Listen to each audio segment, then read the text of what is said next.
Os irmãos pediram lá o estudo sobre os edomitas.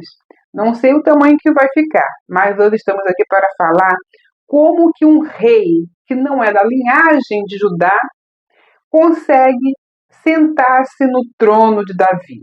Tudo será explicado no vídeo de hoje. Então você vai ver a verdadeira história escondida na Bíblia, porque uma profecia ela vai se conectar até os últimos dias. Então veremos um rei que não era de Israel, queridos irmãos, mas assentado no trono prometido à descendência de Davi. Então, quem era Herodes o Grande? Essa é a pergunta que nós deixamos. E por que ele é chamado Rei dos Judeus? Já parou para pensar nisso? Esse é o título dele, Herodes, Rei dos Judeus. Tudo está ligado aos últimos dias. Entenda isso. É um paradoxo. Um rei, queridos irmãos, que governa Israel, mas sem pertencer à tribo, à linhagem de Davi. Como isso pode acontecer? Essa não é a promessa de Deus. A promessa é para a linhagem. Mas é uma palavra que diz que quando o cetro se afastasse dali, algo aconteceria. Então, como surgiu essa profecia que chega até Herodes? Então, vamos voltar ao tempo. Tudo está entre a rivalidade de dois irmãos, Jacó e Esaú. Eu já deixei vídeos mostrando a família como isso surge. Volta um pouquinho e veja. Nós vamos ver um sangue que vai guerrear. Começa com o mesmo sangue e é transformado com o tempo. Então, quando Rebeca ela consulta Deus, ela foi informada de que dentro de sua barriga ela geraria duas nações rivais. Deus revela isso a ela, onde o mais velho serviria ao mais novo. Essa é a promessa inicial de Deus. E qual é a consequência disso? A consequência é o primogênito tinha o direito à liderança espiritual de toda a família e mais a porção dobrada da herança. E isso é muito importante porque isso implica diretamente de como a palavra de Deus seria transmitida de geração em geração. E aí você entende que os descendentes de Esaú, eles vão se afastar da promessa divina e vão se tornar os edomitas. E só a gente consultando, irmãos, alguns versículos bíblicos, isso fica bem claro. Esses textos não estão escondidos. Todos nós sabemos que lá em Gênesis 25, nós olhamos lá em Gênesis 27, nós olhamos no livro de Obadias. Isso tudo vai sendo explicado. Malaquias acrescenta. Então, Edom sempre foi inimigo de Jacó e futuramente de Israel. Então, queridos irmãos, embora ele compartilhasse laços de sangue, a hostilidade vai crescer entre eles. E essa hostilidade começa cedo entre eles. E esse laço de sangue vai se tornar separado para todo sempre. Quando os israelitas saíram do Egito, que iam direto para a terra prometida, quem surge na história? Edom, e nega a passagem pelo seu território. Aqui vocês não vão passar. Então ele proíbe a passagem dos seus irmãos. Então, ao longo dos séculos, olhando a Bíblia, os edomitas são frequentemente, eles se aliam aos inimigos de Israel para derrotá-los, para combatê-los, e sempre se aproveitam sempre se aproveitando de momentos de fraqueza para destruir Israel. Nos momentos de fraquezas, como invasões estrangeiras, para quê? Para atacar os israelitas. Então, é um irmão difícil de se lidar, né?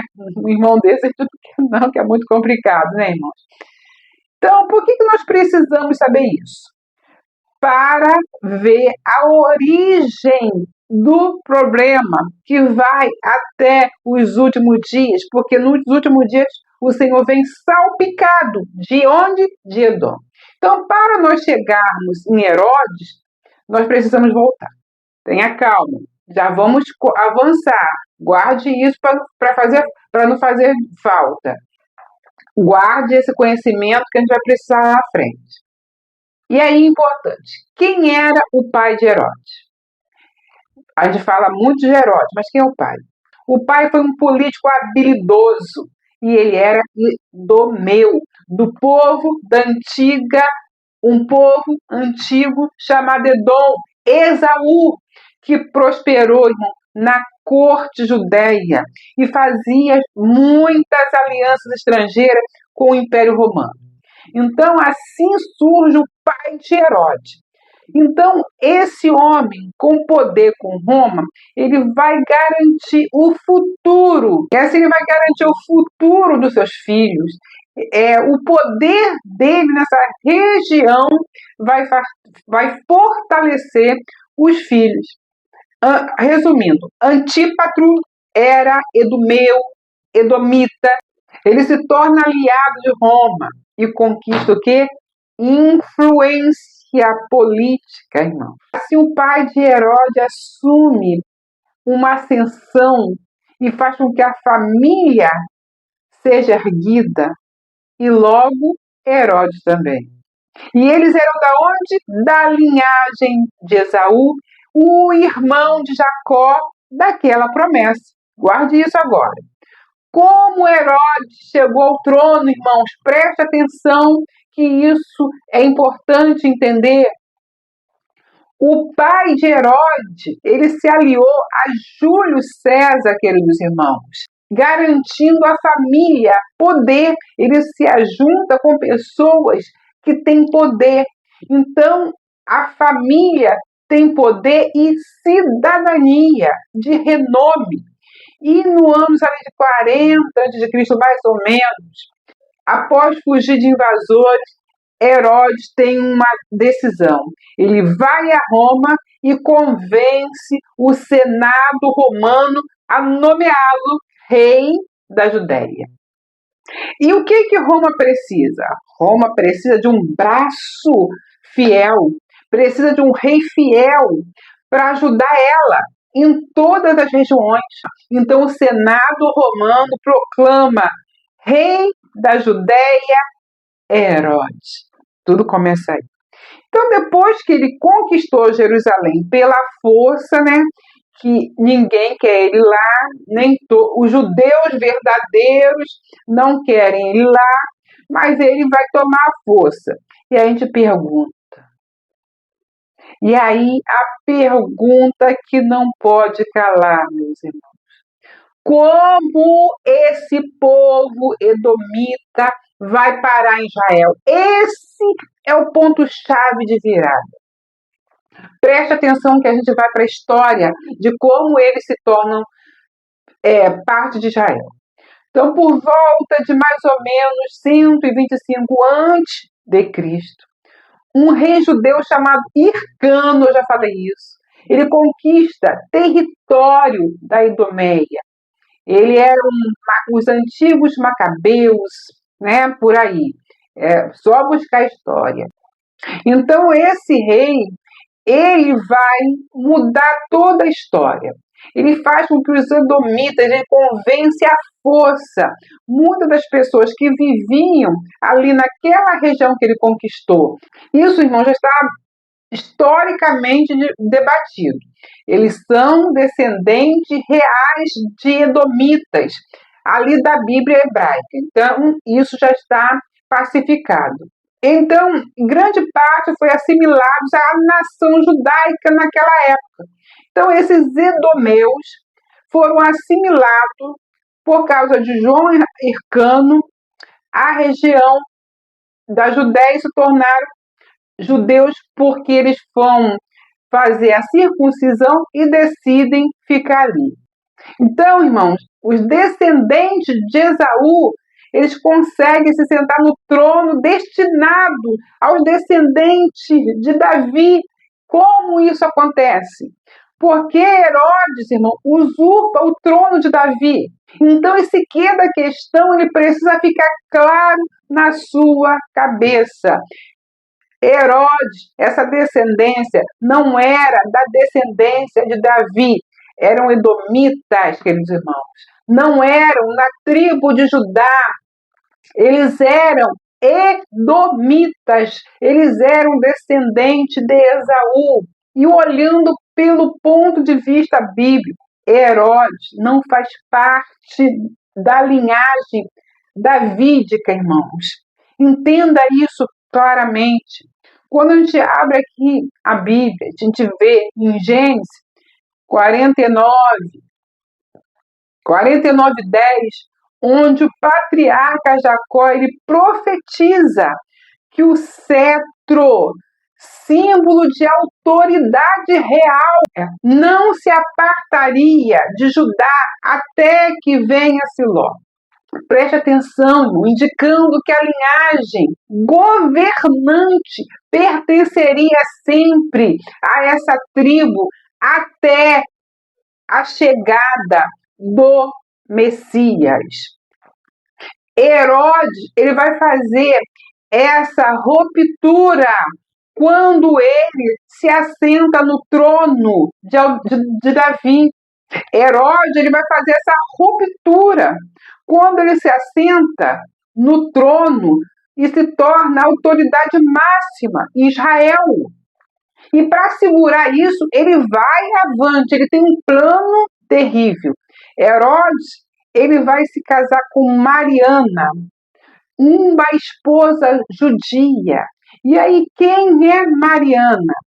Ela era uma descendente legal de Israel, da família de Israel. Ela era descendente da família Asmoneia, que havia conquistado Jerusalém, que havia conquistado o poder de novo para Israel com os macabeus. Herodes casou-se com ela para fortalecer sua legitimidade perante os judeus. Então, irmãos, era uma dinastia que governou um estado judaico independente na terra de Israel, que foi entre 140 a 37 a.C. Então, o domínio judaico foi intenso e vai perder o seu domínio para Herodes. Porque isso tudo foi fundado, irmãos, após as revoltas dos macabeus contra o Império Seleucida. Eles se levantam, batalha milagrosamente, vence. Eles vão expandir o território, expandir sua influência política, mas sua influência política eventualmente cedeu espaço ao Império Romano e, pior, a dinastia herodiana.